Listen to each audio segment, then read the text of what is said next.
RCF. Djilali Herza, bonjour. Bonjour. Sous-préfet de Vitry-le-François sur le départ. Oui, tout à fait. Et bientôt sous-préfet dans les Hauts-de-Seine. On va faire un petit bilan rapide, parce que 24 mois, voire 25 mois à Vitry-le-François, avez-vous eu le temps de découvrir notre arrondissement ? Alors oui, par la force des choses et puis par la chance d'exercer un métier, une fonction comme sous-préfet de l'arrondissement, et j'ai souhaité vraiment l'exercer sur le terrain. De ce fait, j'ai pu, si je puis dire, joindre l'utile à l'agréable. J'ai été à la rencontre des 110 maires de l'arrondissement, donc par la force des choses, j'ai été vraiment dans chaque commune et dans chaque recoin de l'arrondissement de Vitry-le-François. Donc vraiment, je l'ai sillonné en long et en large. J'ai été à la rencontre des forces vives, comme on dit, de ce territoire. Donc j'ai pu le découvrir, j'allais dire presque dans son intimité. Alors justement, vous avez pu faire de belles découvertes ? Oui, absolument. J'ai fait de belles découvertes, même si quand on est vitrias, c'est des confirmations. Évidemment, la cité rose, le lac du Der, les communes rurales, le magnifique parcours d'église à pans de bois également, des villages qui rayonnent par une volonté, c'est ce que je relève particulièrement, de faire en sorte qu'on puisse bien y vivre. Et ça, les interlocuteurs que j'ai eus pendant ces 25 mois, avec qui j'ai eu la chance d'échanger, on s'est toujours retrouvé là-dessus. C'est cette volonté à pouvoir améliorer le quotidien et faire en sorte que la vie en ruralité et dans le Vitria soit agréable.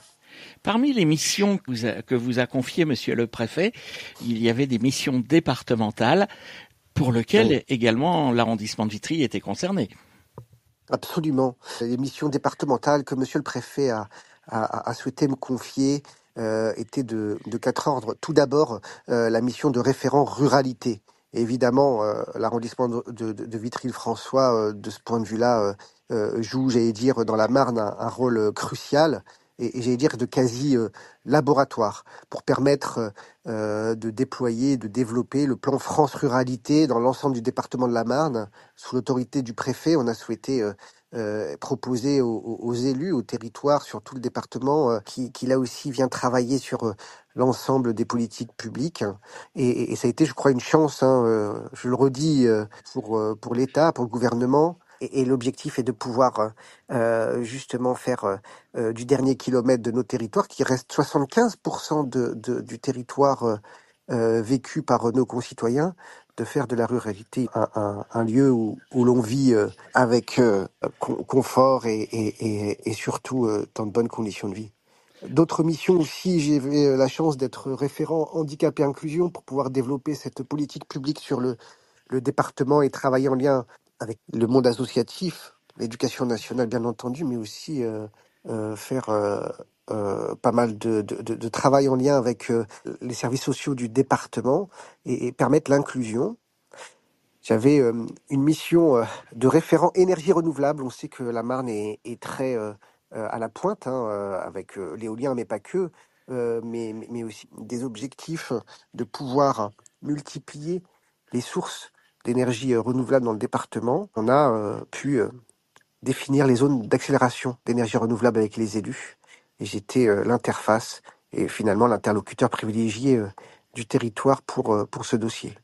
Enfin, j'avais aussi la charge de référent loup. Vous savez qu'il y a un membre du corps préfectoral qui est référent loup sur les départements en France. Il s'agit de préparer j'allais dire, en pédagogie, mais également en anticipation, le cas échéant. On est dans un département avec des cheptels, des exploitations, des troupeaux, faire en sorte que demain, si des intrusions de loups, ce n'est pas encore le cas dans la Marne, mais devait s'opérer, on est évidemment en amont préparé en lien avec les professions, le monde agricole, la capacité à se protéger tout en protégeant l'espèce. Le loup peut vite traverser la frontière.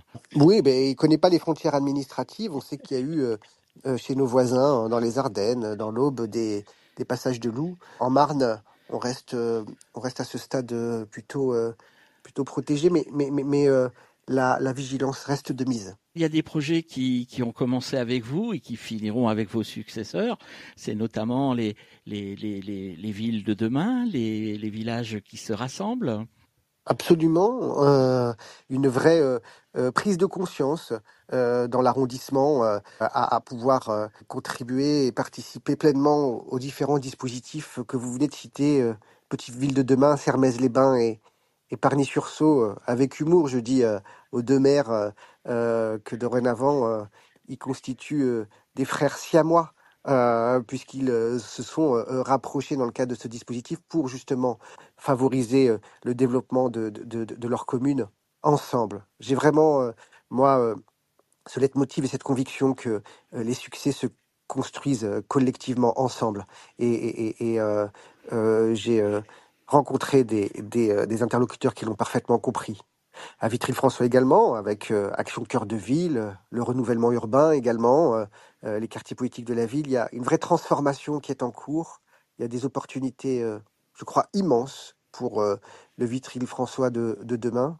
Donc, j'ai très bon espoir que ce territoire où il y a une vraie volonté et d'investir et de se développer, que les opportunités soient saisies et fassent de cet arrondissement un territoire où il fait bon vivre.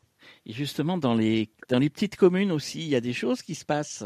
Dans les petites communes, dans les villages d'avenir, je pourrais citer évidemment un certain nombre d'entre elles de l'arrondissement, mais également dans le département, à Saint-Rémy-en-Bouzemont, à Saint-Amand-sur-Fion. Il y a une dynamique réelle. Là aussi, c'est la déclinaison du plan France Ruralité. Je vois vraiment à la fois des dynamiques, des projets de proximité, du quotidien, dans la proposition à nos concitoyens d'avoir finalement l'ensemble des services et de la qualité de vie au sein de notre territoire. Ça bouge dans le Vitria et ça bouge positivement. Monsieur le sous-préfet, alors dans les Hauts-de-Seine, au bord de la Seine, comme disait tout à l'heure, enfin, monsieur le préfet, vous quittez la Marne pour la Seine, donc finalement, on sait que la Marne se jette dans la Seine. Vous suivez le parcours du fleuve. Oui, en quelque sorte, comment dire, le sillonne du nord au sud et du sud au nord. J'ai déjà eu par le passé l'occasion je suis né en Seine-Maritime, hein, au bord de la Seine, donc finalement tout ça n'est qu'une continuité.